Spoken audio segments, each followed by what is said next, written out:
They don't understand. Jannik Sinner finds support from former Italian player after US Open final heartbreaking defeat. Former world number 12 Paolo Bertolucci has come out in defense of his countryman Jannik Sinner after he received criticism from a certain section of the tennis community following his defeat in the final of the US Open 2025. The 24-year-old, who was the defending champion in the fourth and the final Grand Slam of the year, lost to the newly crowned world number 1, Spain's Carlos Alcaraz, in the grand finale of the competition on Sunday with a score of 6-2, 3-6, 6-1, 6-4. The most concerning thing for Sinner would be that despite coming into the match on the back of registering 27 consecutive wins on the hard court in Grand Slam since the start of 2024, the current world number 2 was utterly dominated by Alcaraz from the word go and never looked like he could compete against Alcaraz. Overall, it was Sinner's fourth defeat in the final of a major competition this year, and all of those came against Alcaraz.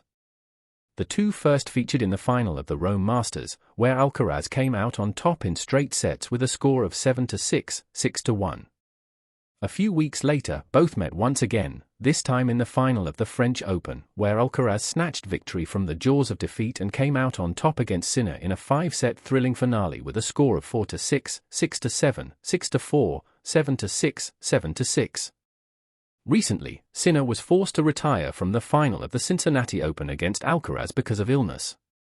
The final score of that match was 5-0. In between that, Sinner managed to win one major final against his competitor as well, which came at Wimbledon, where he came out on top in 4 sets to lift the title for the first time in his career with a score of 4-6, 6-4, 6-4, 6-4.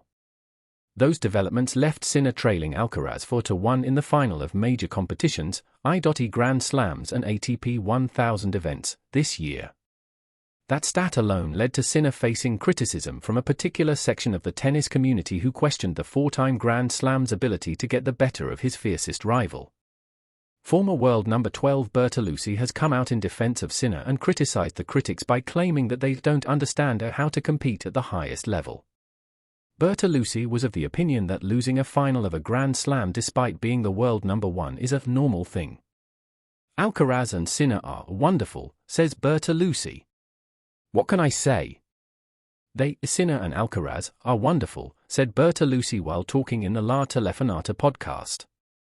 They don't understand that in sports, you win and you lose.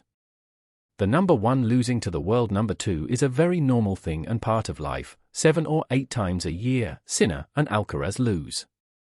Last night, Alcaraz played very well. Jannik didn't have much to do, and it's not a question of numbers or percentages, hats off, because when the Spaniard plays like that, you simply can't beat him. Talking after the match, Sinner admitted that he had become too predictable, which, according to him, went against him in the final of the US Open against Alcaraz. Sinner also hinted at changing his game to make it versatile, even if it comes at a cost of slightly lower consistency.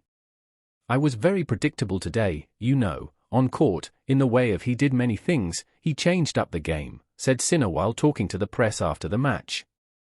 That's also his style of how he plays. Now it's going to be on me if I want to make changes or not, That's definitely something we are going to work on.